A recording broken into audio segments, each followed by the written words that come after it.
Bien bonjour et surtout bienvenue dans cette nouvelle vidéo. Aujourd'hui on va parler de toutes ces choses que je n'ai pas achetées pour bébé ou que j'ai acheté et que j'ai regretté fortement parce que je ne les ai juste jamais utilisées.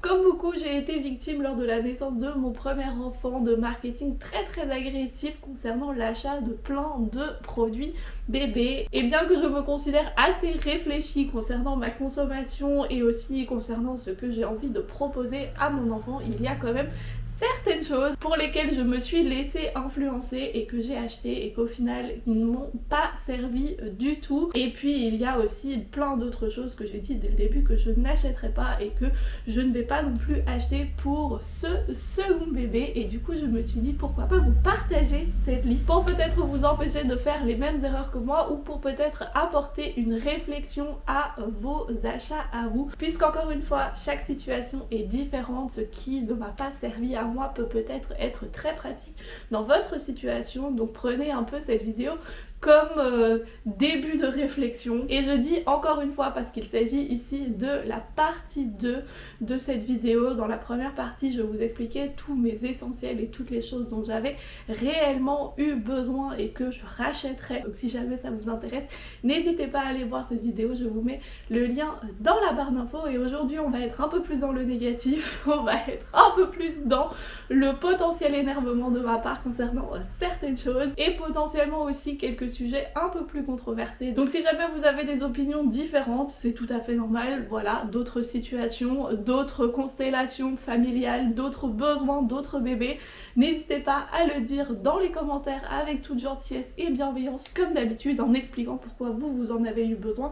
Comme ça les personnes qui regardent cette vidéo pour se faire une meilleure idée de ce qu'elles pourraient avoir besoin peuvent se faire leur propre idée en lisant un peu tout ça. Et sans plus attendre, on va se lancer dans toutes ces choses que je n'achèterai pas pour mon enfant. Et on va commencer par quelque chose de tout bête où c'est vraiment l'expérience qui m'a amené à changer d'avis là-dessus. C'est que cette fois-ci je n'achète pas de trucs au cas où. Vraiment toutes ces petites choses où on se dit bah peut-être dans telle situation je pourrais en avoir besoin de ce truc machin bidule et je préfère tout avoir là au cas où cette situation arrive.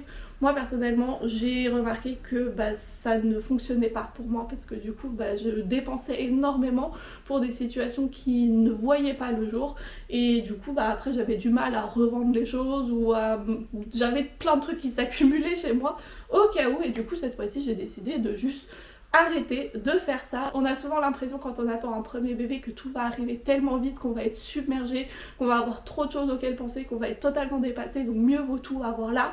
Et au final, eh bien, on a le temps. Dès qu'une situation se présente à nous, on peut prendre un moment pour réfléchir à quoi faire dans cette situation, ce dont on pourrait avoir besoin et aviser sur le moment. Donc pour moi, vraiment, je n'achète plus rien qui ne me semble pas indispensable et dont je sais pas si je vais avoir besoin réellement. Ensuite, quelque chose que j'avais mis moi à l'époque sur ma liste de naissance et qu'on m'avait aussi offert, c'est un petit tapis comme ça de motricité tout mignon, 1 mètre x 1 mètre en tissu, très joli, qui était parfaitement dans les couleurs de mon appartement où j'ai beaucoup aimé aussi poser mon fils dessus. Et la raison pour laquelle c'est dans cette liste aussi et que je ne vous recommanderais en aucun cas d'acheter ça, c'est que après quelques mois ça ne vous servira absolument plus à rien. Dès que bébé est en mesure de se retourner, le petit tapis là de 1 mètre x 1 mètre il ne sert absolument à rien. J'aurais préféré mettre dès le début sur ma liste de naissance un grand tapis de motricité comme celui dont je vous parlais dans la précédente vidéo parce que là vraiment on l'utilise depuis 2 ans maintenant presque, donc vraiment investissez dans un grand tapis de motricité dès le début, les tout petits trucs tout mignons et tout, là vraiment c'est de l'argent dépensé pour rien parce que les bébés vraiment très rapidement ils dépassent totalement ces limites là et puis s'ils se roulent 2 fois c'est bon, ils se retrouvent par terre et votre tapis ne sert plus à rien. Donc vraiment directement aller dans le plus grand. Autre chose que j'ai posé sur ce tapis et qui au final ne m'a vraiment pas persuadée, c'est une arche. Donc les espèces d'arches sur lesquelles vous pouvez pendre des trucs pour que bébé joue avec. Je vous avoue que j'avais essayé parce que je m'étais dit je vois ça un peu partout, ça peut être intéressant de pendre des trucs divers et variés qui peuvent intéresser bébé, notamment par exemple aussi tous les mobiles Montessori que dans l'idée je trouve pas mal, ou d'autres trucs sensoriels pour bébé. Et au final, j'ai trouvé ça vraiment nul. Parce que ça encourage bébé à être énormément sur le dos et à regarder en haut au lieu de l'encourager à se tourner et à se bouger. Et en plus de ça, encore une fois, dès que bébé arrive à se tourner, très rapidement il se tourne contre les côtés. Et puis ça fait n'importe quoi. Moi, mon fils, il se cognait à chaque fois contre, ou il se mettait de manière bizarre entre les deux bouts de bois qui tiennent du coup l'arche, et du coup il n'arrivait plus à bouger et ça le frustrait. Enfin bref, vraiment l'arche, je crois que je l'ai gardée. Je crois qu'elle est encore dans ma cave et que je me suis dit je réessayerai cette fois-ci pour bébé numéro 2 et si jamais ça marche pas je revendrai, mais au final je crois que je vais la revendre directement parce que ça ne m'a tellement servi à rien la dernière fois. C'est vraiment juste, ça faisait joli, voilà, c'était plus un objet déco que vraiment utile, donc voilà, moi ça m'a pas convaincu. En parlant de motricité, un point que j'abordais déjà dans ma vidéo de mes essentiels, ce sont les habits souples pour permettre à bébé de se bouger. Et du coup, à l'inverse de ça, tout ce que je proscris totalement dans la garde-robe de mes enfants, ce sont tous les habits rigides. Donc tout ce qui est jean ou vraiment coton très rigide qui ne bouge pas énormément, ou des pulls qui sont trop restrictifs, des gilets qui ne permettent pas à bébé de faire des mouvements amples comme il le souhaite. Tout ça, ça ne voit pas l'intérieur de ma garde-robe. Si par erreur je commande quelque chose qui est trop rigide parce que ça se voyait pas sur les photos, je le revends directement. Je ne mets pas ça à mes enfants, il faut qu'ils sachent bouger dedans. Et la même chose vaut aussi pour les chaussures pour bébé. Les chaussures pour bébé, c'est en même temps le truc le plus mignon du monde et le truc le plus inutile du monde. Vraiment, c'est adorable et je comprends qu'on veuille en avoir une ou deux et qu'on craque parce que c'est vraiment trop mignon. Mais si vous faites ça, à la limite, utilisez-les comme déco, posez-les quelque part, regardez-les, trouvez-les super mignonnes, tout ce que vous voulez, mais ça ne sert à rien de les mettre au bébé, et au contraire, c'est même nuisible pour leur développement. Au début, quand ils sont juste sur le dos, tout ça, c'est pas encore très grave, mais quand ils vont commencer à bouger, à se servir de leurs pieds pour se tourner, pour se pousser en avant, en arrière, si là ils n'ont pas de la mobilité totale de leurs pieds, s'il y a des chaussures qui sont mises dessus, et surtout des chaussures avec des semelles rigides, ça va vraiment les freiner dans leur développement moteur. Et du coup, vraiment, les chaussures pour bébé, c'est à bannir totalement, jusqu'au moment où l'enfant n'est pas dehors en train de marcher et a du coup un réel besoin d'une chaussure avec une semelle pour protéger son pied. Chez moi, il n'y a pas de chaussures sur les pieds de mes bébés, juste bien évidemment des grosses chaussettes ou des grosses moufles pour pieds, des pantoufles, enfin je sais pas comment ça s'appelle, enfin bref, des trucs qui protègent du froid bien évidemment, mais tant que bébé ne sait pas marcher et ne marche pas dehors, et bien il n'y a pas de chaussures qui tiennent. Et là, après ça aussi, je prendrai que des chaussures avec des semelles super souples pour s'adapter aux pieds et pour que l'enfant puisse ainsi beaucoup mieux gérer son corps dans l'espace et aussi beaucoup plus de facilité à marcher. Tant qu'on est dans le frein à la motricité, sujet que je trouve passionnant avec les bébés, et vous le savez si jamais vous suivez mes vlogs déjà depuis un moment, je suis fascinée par le concept de la motricité libre. Si jamais vous n'en avez jamais entendu parler et que ça vous intéresse, je vous mets une conférence que je recommande à chaque fois, qui est un très bon résumé de pourquoi laisser bébé juste par terre se débrouiller est la meilleure manière de lui faciliter l'apprentissage de tous les mouvements qu'il doit apprendre. Et pour ça aussi, une des choses que je n'achèterai jamais, et que d'ailleurs j'ai dit à ma mère qui avait gardé cette chose là de nous quand on était bébé et qui voulait absolument me l'offrir quand je lui ai annoncé ma première grossesse, que jamais de la vie je voudrais avoir cette chose. Il s'agit en fait de toutes ces inventions sous diverses formes possibles pour tenir bébé, que ce soit de manière assise, allongée ce qui est encore la chose la moins grave, jusqu'à tout ce qui est fait pour tenir bébé de manière totalement artificielle en position debout. Vous savez, toutes ces choses où bébé peut sauter avec ses pieds, qui est tenu en fait entre les jambes. C'est vraiment pas du tout bon pour le développement de leurs muscles, vraiment c'est totalement contre-productif. On peut avoir l'impression qu'on leur donne une nouvelle vision du monde et qu'on leur facilite l'apprentissage de la marche, mais en fait c'est tout le contraire qui se passe. Donc vraiment toutes ces choses là c'est à bannir totalement. Je vais pas rentrer plus dans les détails, vraiment comme je vous ai dit, la conférence que je vous recommande va beaucoup plus vous éclairer là-dessus avec quelqu'un qui sait beaucoup plus de quoi elle parle que moi, mais en tout cas moi, ce genre de choses là, je ne les aurais jamais à la maison et ça a très bien fonctionné. Mon premier enfant a très bien appris à marcher sans toutes ces choses et a aussi aujourd'hui un très bon sens de l'équilibre et sait très bien se mouvoir dans l'espace et gérer son corps dans l'espace. Donc pour moi, voilà, c'est validé. Ne jamais avoir ce genre de choses, juste poser bébé par terre sur le tapis de motricité très grand, c'est amplement suffisant. Le parc pour bébé est aussi un de ces objets de puériculture que je n'ai pas acheté et je me rends compte là au montage que j'ai totalement oublié d'en parler, du coup je rajoute ça ici. Moi j'ai pas du tout utilisé de parc pour bébé, j'ai préféré en fait sécuriser l'intégralité de mon appartement pour que bébé puisse, à partir du moment où il sait bouger, ramper, faire du 4 pattes ou quoi, bouger librement dans l'appartement autant qu'il en a envie. Si j'avais pas envie qu'il aille forcément dans une pièce, je fermais la porte pour qu'il n'aille pas dedans évidemment. J'ai protégé tout ce qui était à son niveau, c'est-à-dire que j'ai fixé les meubles au mur, j'ai sécurisé les prises, j'ai fait attention à ce qu'il n'y ait pas de câbles qui pendent ou de trucs qui peuvent être dangereux, qui peuvent lui tomber dessus s'il tire dessus ou quoi. Une possible alternative si vous n'avez pas envie de sécuriser l'intégralité de votre intérieur, ce serait peut-être de sécuriser une pièce, par exemple le salon, et d'installer ensuite un espèce de... comment ça s'appelle, les barreaux là pour protéger des escaliers, vous pouvez les mettre aussi dans l'entrée de la porte pour que bébé ne quitte pas cette pièce, mais pour qu'il ait quand même un peu plus de liberté de mouvement que dans les parcs qui sont quand même très petits, même s'il en existe des modulables et de plus en plus grands. Je trouve que c'est quand même vachement plus intéressant de laisser bébé explorer tout à même le sol et de faire ses propres expériences, de s'entraîner, d'entraîner ses muscles grâce à ça.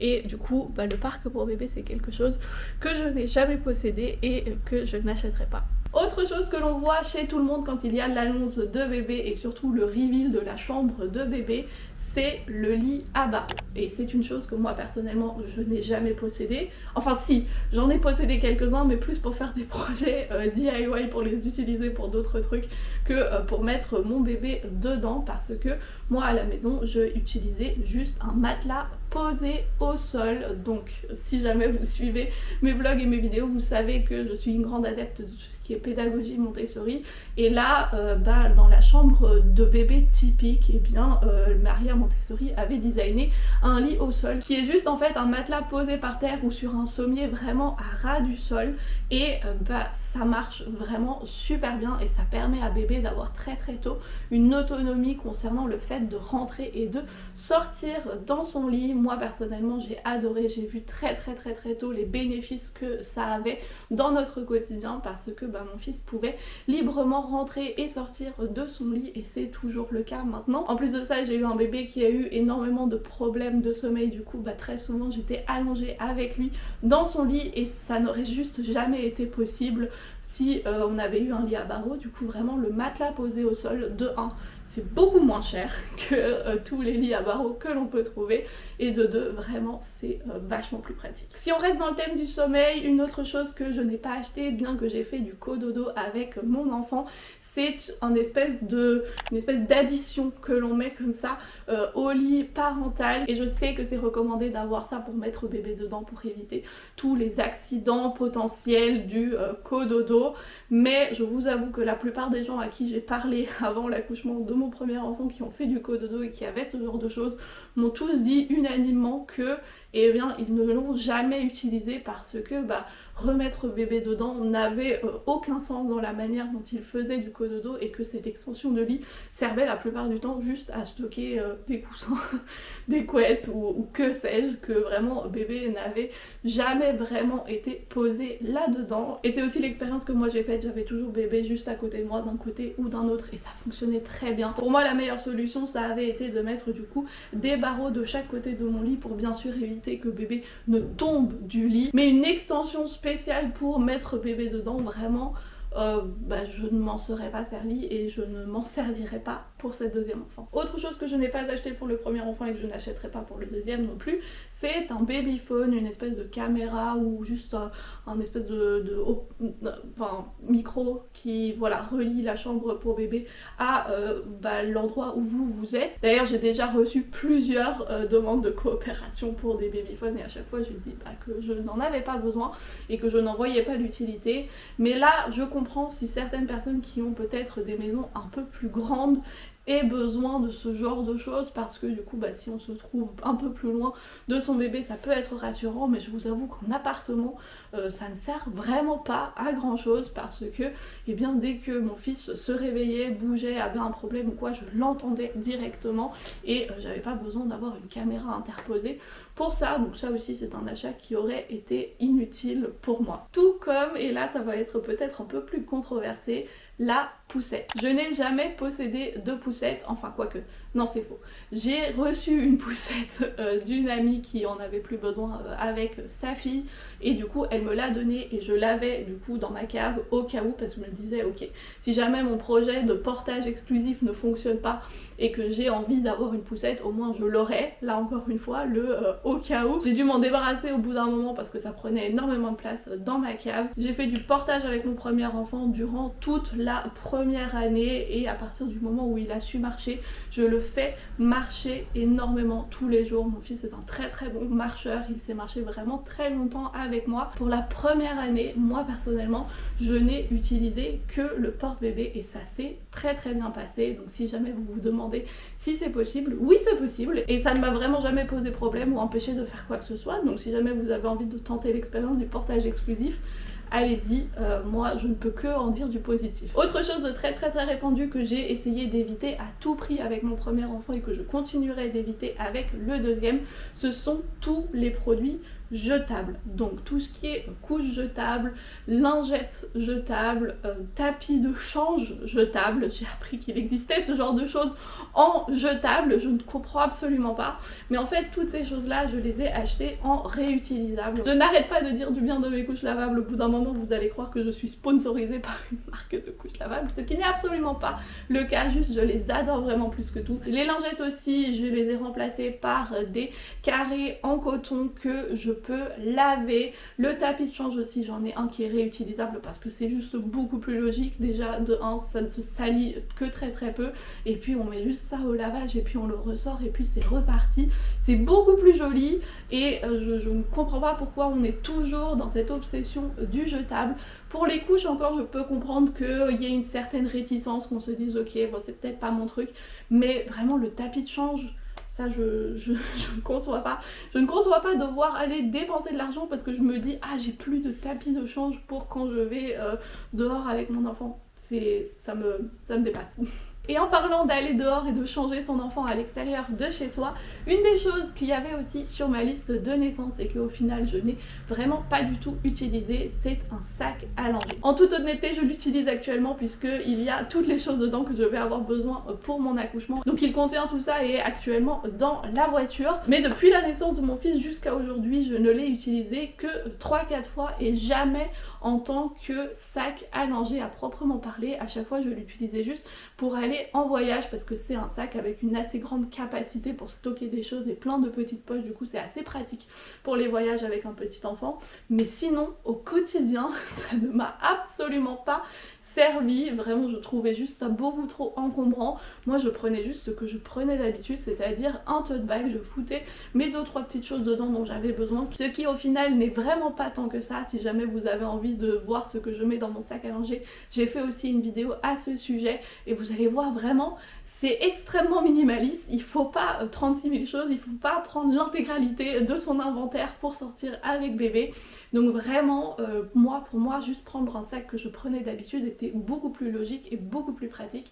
Et du coup, le sac à langer, je n'en ai vraiment pas eu besoin et je ne recommande pas forcément d'en acheter un, parce que là aussi je crois que c'est juste du marketing très bien ciblé avec tous ces beaux sacs et toutes les poches à l'intérieur qui jouent un peu sur notre envie de bien pouvoir tout ranger et se préparer à bébé. Donc vraiment réfléchissez-y à 2 fois si vous en avez vraiment besoin. Voilà donc toutes ces petites choses dont je n'ai pas eu besoin avec mon premier enfant et que je ne rachèterai pas pour mon second enfant, ou que je revends même parce que je les ai malheureusement achetés la première fois. Si jamais cette vidéo vous a plu, n'hésitez pas à me le faire parvenir dans les commentaires. Moi en tout cas, je vous remercie d'avoir passé cet agréable moment avec moi. Nous on se retrouve la semaine prochaine pour une nouvelle vidéo et probablement entre temps pour un nouveau vlog. Enfin, si bébé ne se décide pas à venir entre temps, là il y aura une petite pause dans les vlogs. Mais sinon d'ici là, je vous fais plein de bisous.